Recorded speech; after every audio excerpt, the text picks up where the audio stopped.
And you do have a beautiful new baby named Hazel June Blackwell. Oh, she's the best. And she will be turning 1 in August, and you have a beautiful wife back home. So I know it's hard not to ever clock out, per se. But, how do you manage your time with all these customers and people that need you, and then your family at home that needs you? It's just prioritizing your time, because we've got a ritual. We all wake up at about 5 o'clock in the morning, and while Maggie gets ready for work, she leaves pretty early, to beat Nashville traffic, and usually leaves pretty early afternoon, like 3 o'clock. And so I'll have about 30, 45 minutes that I'm just playing with Hazel, while she gets makeup put on, get ready, and that's time spent intently. I'm not sitting there on my phone, at 5 o'clock in the morning.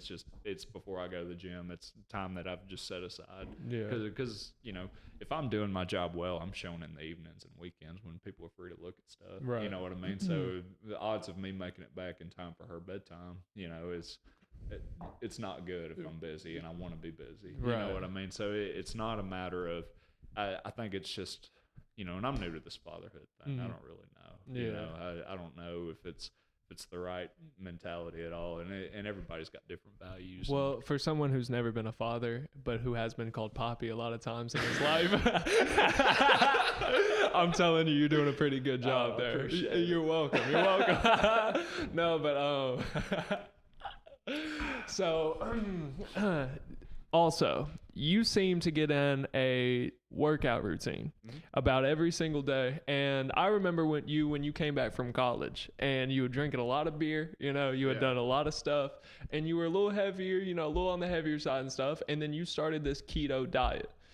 Tell me about that. Well, so it actually got worse, of course. I was drinking a lot of craft beer and driving around a lot. I came from a campus that was walking uphill a couple of miles to class every day, you know, and you kind of get used to and waiting tables. I was on my feet the whole time too, so I was really getting in more cardio and eating terrible, but staying fairly lean because I was working out too back then, and so when I came into real estate and a lot of my time is spent in the car, I'm driving all the time. You know what I mean? I put a ridiculous amount of miles on a car in a year. Like I go through vehicles, but the, what was I saying? Lost my train of thought. About keto diet. Yeah. So after about 2015 is probably when I got to maybe 2016, I got to my heaviest. I started in 2014.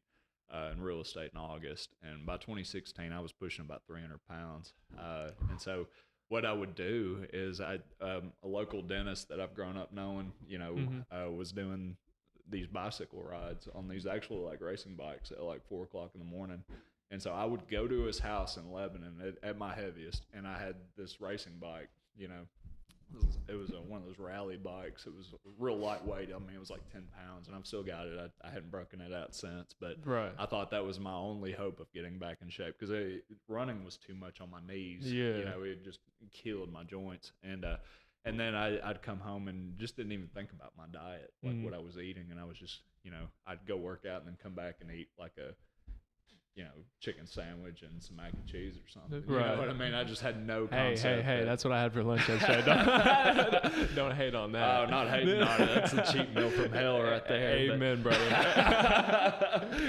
But I was listening to, I like Joe Rogan's podcast and driving around a lot. That's what I would start listening to. And he brought it up and I actually, so I started on keto and well, as soon as you listen to that podcast, was it Mark Sasan? Mark? No, it was funny enough, he had like another comedian on there. And was just telling him, but I don't even remember who the comedian was, but it was when like that first kind of came into circulation. And really, I was the weird one for like a year and a half everywhere I went, eating keto and talking about it. Everybody kind of looked at me like I was crazy. And then it like took off. Everybody knows about it now. Yeah, no, everybody. There's so many products. I remember looking through Amazon, and you had to really do some digging to find some stuff that you could you could integrate to make it easier because early on you didn't know what to do.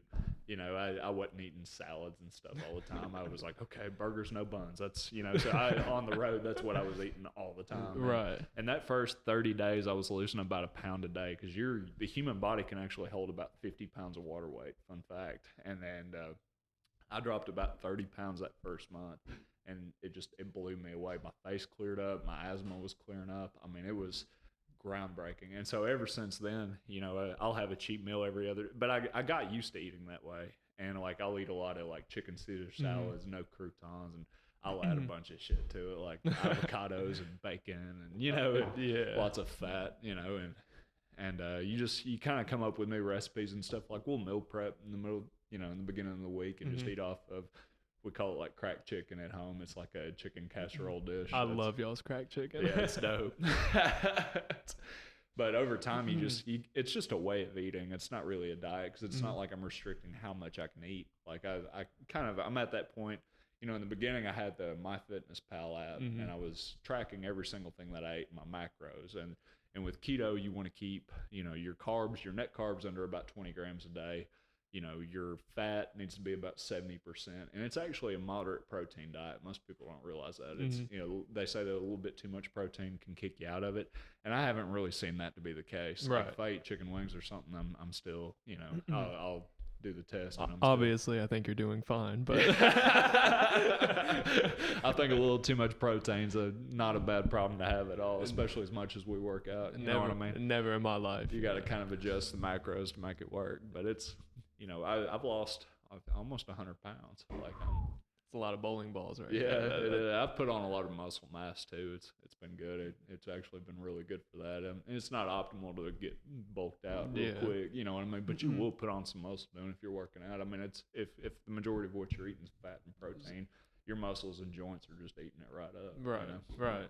Well, so like, what type of, you know, for someone who is like, you know, can just get a call and be like, hey, I want to see this house over here. Yeah. Like, what is your like ideal workout routine? Like, how do you get there with enough time to focus on what you need to do and then get out of there and get back to work? Well, for me to be consistent, I got to go in the mornings, and I will go in the afternoon sometimes if I miss it or something and my afternoon opens up, you know, but for me to be consistent, I'll get there about 6 o'clock in the morning, you know, 6:15, and then I'm usually out the door by about 7:45 when I get to the office about 8, which is about when I was always getting to the office anyway, and when it really kind of starts for me, right. You know, and what I do, I've got a board behind my desk, and I go through every morning, just make a list, you know, and my day is always subject to change. Like, in my high value activity is out being in front of people, right, and my low value activity, what I call like the $10 an hour activity, is the paperwork and making sure everything's processed. It's important too, but the $1,000 hour activity is out being in front of people, the actual job. You know what I mean? And so I make that list in the morning mainly for the list of processing stuff I need to go through, and then I'm doing that in between getting in front of people, which I know has to take priority over that always. Right. You know what I mean? Even though that's still important work too. Okay. So it's a matter of really just balancing it that way. Okay. Yeah. But when it comes to like just working, like as many hours as I catch you working, and I'll come home and be like, hey bro, it's 1 o'clock in the afternoon on Tuesday, what you doing? You're like, bro, I'm not gonna be open till Friday, you know. But you know, that all comes with working hard, and you're doing great. And but for someone who's trying to